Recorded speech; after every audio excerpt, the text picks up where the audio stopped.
Well, greetings. Hope this day finds you safe, healthy, happy, and thriving wherever you are, whatever you're doing, however you're doing it. I hope you're just enjoying your life, having a good time, just feeling good about everything that you do, feeling good that you're in alignment with who you are, who you came here to be, and whatever purpose it is you've determined is yours to be, to do, and to have. I hope it's working out perfect. I hope it's thriving. I'm going to play with my glasses here today. I'm still trying desperately to find the right pair of glasses. These are supposed to be reading glasses. They're supposed to be down here.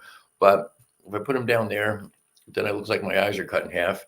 And I'm just trying to find the space where it's not glaring, but we'll do our best. So we start every day with our good friend, Dr. Ernest Holmes, and we'll see what we got here today. I am not concerned about what happened yesterday. I know that today everything is made new. I let go of all sense of limitation. I divorce my thought from any belief in lack. I repudiate the idea that I am poor, weak, sick, or unhappy. New conditions are being created for me, conditions of harmony, happiness, peace, and joy. All circumstances and situations are being harmonized. Wherever I go, I shall meet peace, joy, and happiness. Whatever I do shall be done with reason and intelligence. I shall be surrounded by friendship, by beauty, by right action. My whole being responds to this conviction. Simply with complete conviction, I accept my freedom. There you go. And so it is. That's very interesting. It kind of reminiscent for me today of a message I just got from an old friend. By the way, I can see you folks are out there, and I would be absolutely thrilled if you would make a comment, ask a question, add to the subject matter that I'm going to talk about today. Whatever it is that you're interested in, that's what I'm here for, is to talk, to chat. So please make a comment or ask a question. Let's swig of coffee. So yeah, this message I got from an old friend. Known this man for 40 years. We don't talk very often. He lives all the way on the other side of the country. I guess we've known each other for at least 40 years.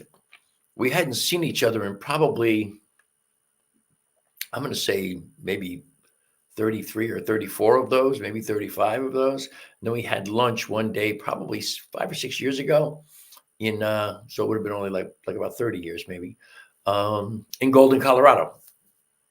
And, that was the last time I saw him. And he lives up in Washington State, and I live in North Carolina now. And so we don't really communicate all that often. But he sent me a little Facebook private message today. And it was very interesting in that it was, he was talking about the situation in Alabama, and he wasn't really talking about the whole frozen embryo controversy. What he was really talking about was the number of people that the state of Alabama has executed in the last, whatever it was, 50 or 60 or 70 years, and how many people, there were almost 200 people on death row in Alabama. That's kind of mind-boggling. I don't know where Alabama is on the scale of population in this country, but I don't think, just seems like 200, almost 200 people is a lot. Anyway, and that wasn't the point.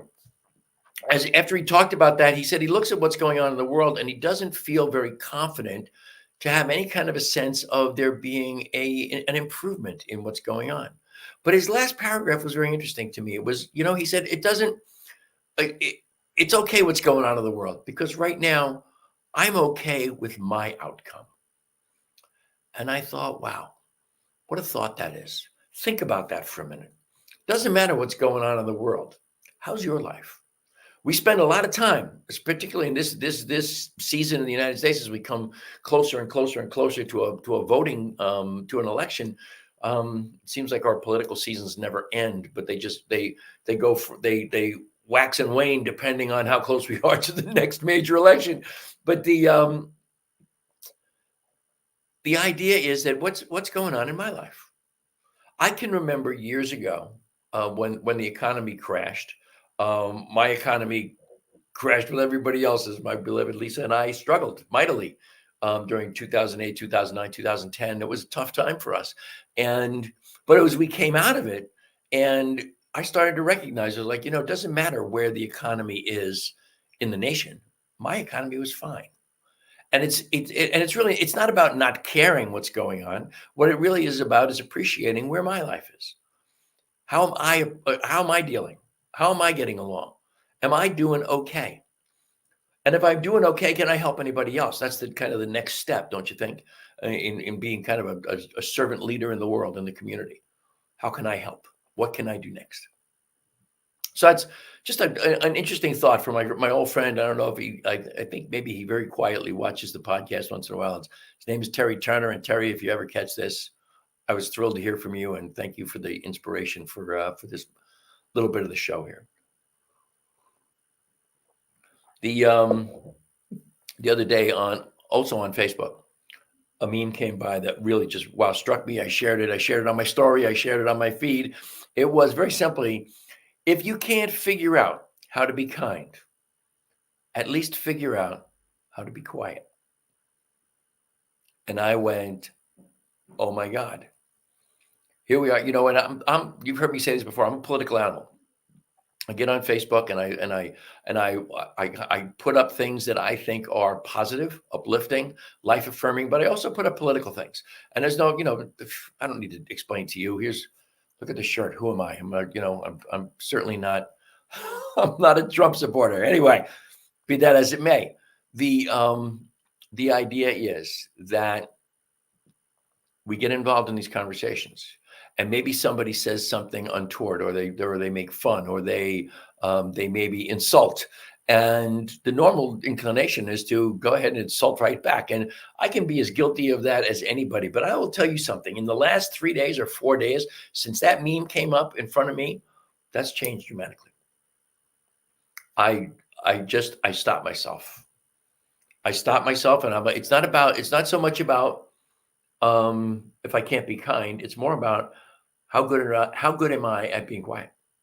Can I hold my tongue? Can I keep my powder dry? Do I really need to get involved? Do I need to have an argument with somebody to prove a point that they don't really give a damn about anyway? It's not going to make any difference to them. I can talk, wow, I was on a Facebook conversation today, and my entire point of view around the political situation in this country is completely changed by an argument I had with Ken Ludwig. Said nobody ever in this universe. Nobody's looking to get their opinion changed on Facebook. It's just not part of the program, man. It just isn't. And it ties into like last week's conversation about loving thy neighbor.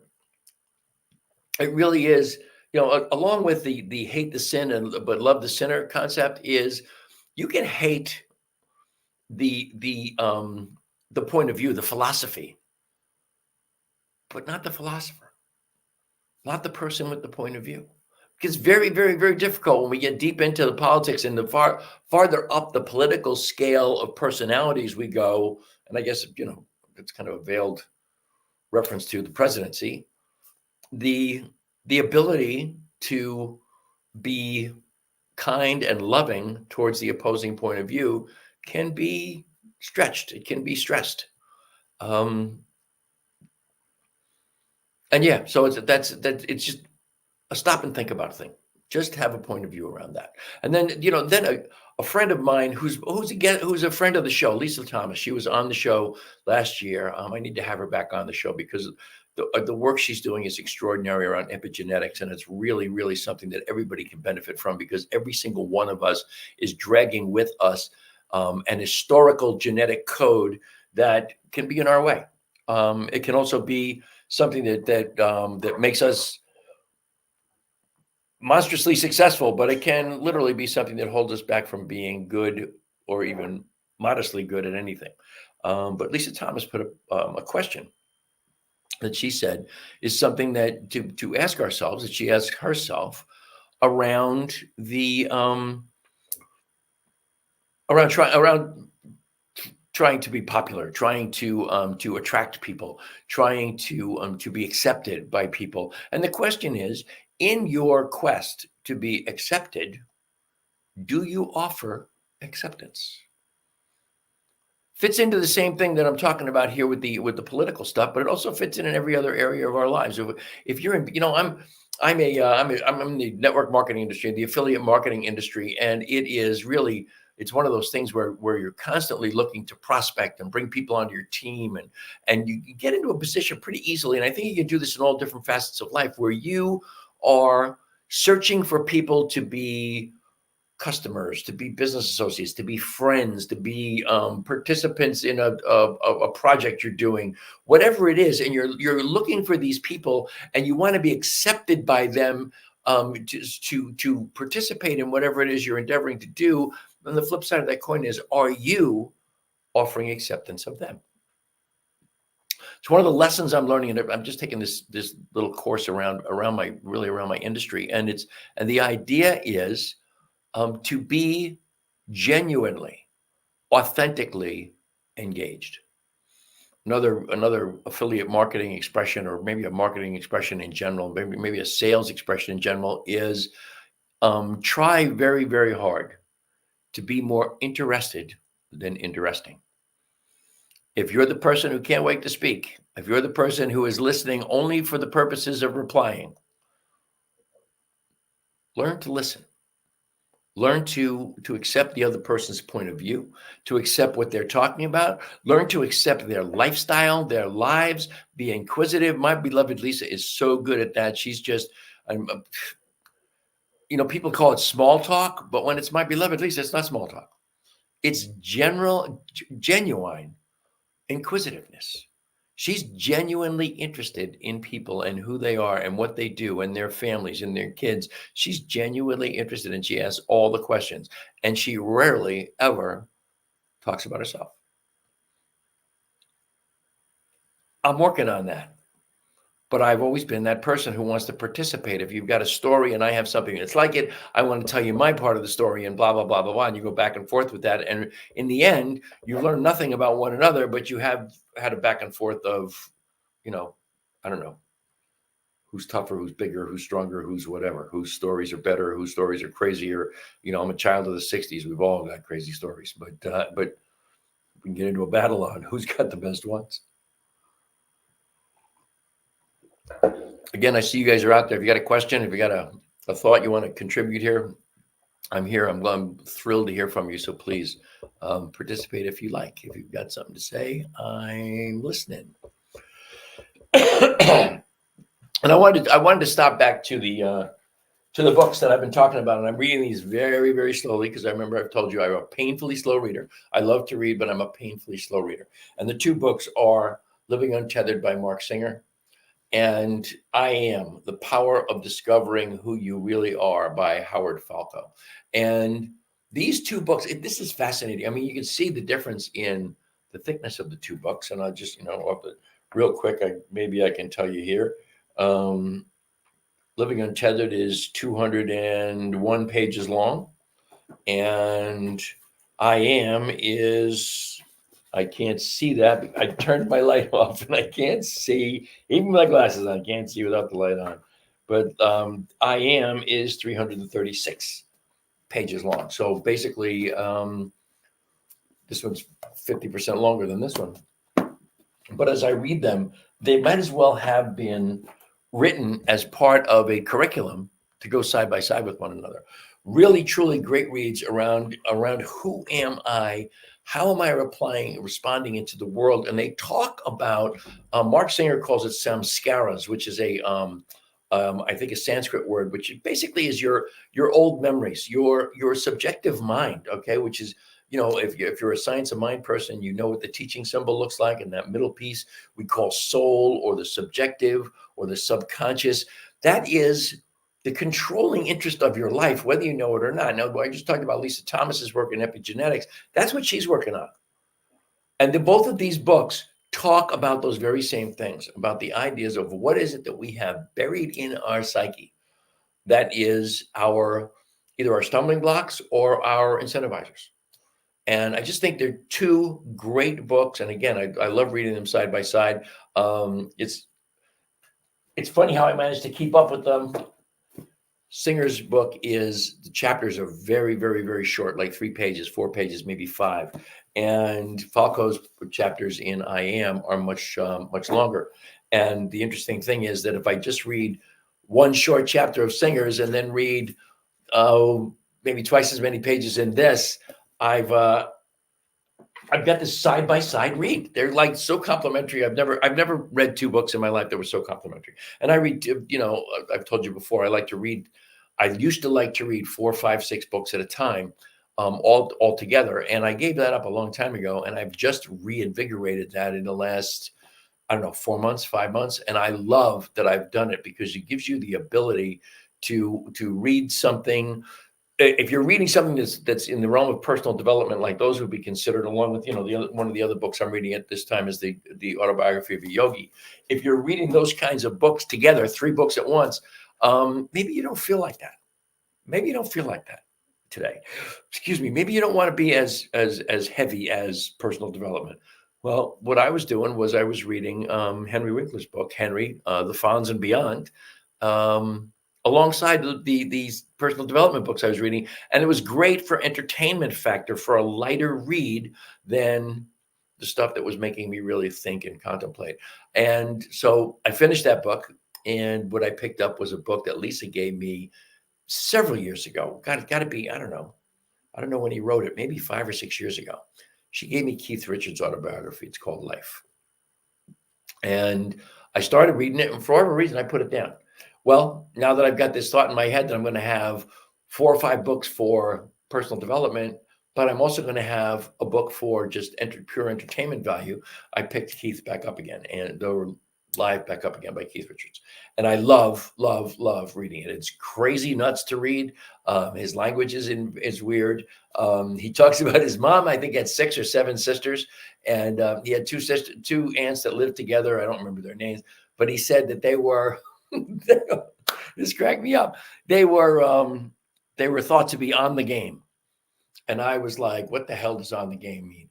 And so I finished that chapter, and I went to almighty Google, and I GTS'd, and I came on the game means that they were probably hookers, which just cracked me up. But he talks about, knowing Mick when they were kids, and then coming back together as teenagers, and blah blah blah, and all the whole story, which I won't go into. And you're not a Rolling Stones fan, only the greatest rock and roll group in the history of music. But if you're not a fan, or a fanatic as I am, won't make any sense to you. But the point is, I have this. It's kind of the add-in book to continue to have an entertainment value in the books that I read. I can see you guys are out there. Once again, please comment, question, anything you want to talk about. Do you have something on your mind that I might be interested in discussing? I'd be glad to do that. And it's really, it's the political season. It is a time of conquer and divide. It's a time where this is Thursday, the 7th of May, 2024. 2 days ago was Tuesday, the 5th. It was Super Tuesday, the day when all the primaries the biggest amount of primaries are held. And that was the day that the Republicans decided that the front runner thumped the person who was in second. And that person Nikki Haley had gone home to South Carolina several days earlier and had no political events for the day before or during Super Tuesday, and she was just preparing, I think, to go ahead and curtail her campaign, which she did. So now we're down to the 2 candidates, and neither one of them has been formally nominated yet, but it's a foregone conclusion that they will be the 2 nominees. And now's the time when both sides are going to start to play divide and conquer. They're going to try and make the other side sound so bizarre, so crazy, so scary that the only choice we have is to vote for them. One side is going to be way more guilty of that than the other, and I think you know what I'm talking about. But both sides are going to be guilty, and they're both going to do it. And it's an opportunity for us to stop and think, what's the most important thing to you when it comes to the country you live in? Is it just simply the freedom of life, liberty, and the pursuit of happiness? Because in the end, that's really what it's all about. And all of these other things are peripheral things that may affect us a little. They may affect us a lot. Some of them affect us not at all. The vast majority affect us not at all. As I talked about earlier in the show, it's really about what's your outcome right now? How are you doing? How are you feeling? How's your life? How's your family? That's more important than anything else, than taxes, than immigration, than frozen embryos, than unemployment. It's more important than any of those things is how are you doing? Now, it's not that we shouldn't care. It's not that we shouldn't get involved. I think we should. I think it's imperative. I don't think democracy is a passive government form. I think it requires our participation at the base level of voting, at least. Given a crap, yeah. But I think it's really important that we maintain the idea that we are, each and every one of us, Americans, that we are each and every one of us people, all children of God, all emanations of the one. We are individuations of that one overarching creative intelligence that some of us choose to call God. We are each it in form. And as such, it's imperative that we treat each other as the emanation of God that they are. Because literally, I'm here on this screen, you're there watching my podcast, and the truth is there's literally no space between you and I. There's no place where you end and I begin. We are all just that one energy. And so in this trying time, in this political season, in this time when boy, finger pointing, judgment, name calling is going to be ripe, and it may be in too many instances par for the course, but it's not how you have to be. It's not how I have to be. We do not have to follow along. We can simply decide that we are going to love our brothers and sisters. And it's, and my good friend, Reverend Lloyd Barrett just put up a post here. It could well be participate or perish. Boy, oh boy, there's a thought for you. Participate or perish. Like I said, it's not a passive philosophy, democracy.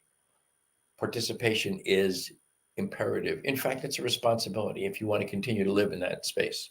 If you want to continue to live in a democracy, it's time to participate. And figure out what your own deal is. Figure out what rings your bell, what blows your dress up, as they used to say. But you understand, just looking at me, just knowing me. If you've watched this podcast for more than once, you know where I stand in these issues. You know that I am all about preserving the country. I am all about individual freedom. I am all about women's rights. I am all about the rights of every single minority human on this planet.